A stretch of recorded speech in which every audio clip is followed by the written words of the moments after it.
சரவண பவனே முருகையா ஷண்முகநாதா வேலையா தென்திருப்பழனி முருகையா திருநீரழகா கந்தையா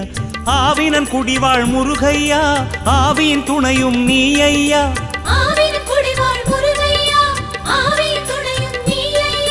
முருகா என்று ஒரு தரம் சொன்னால் வரும் துயர் யாவும் தீருதையா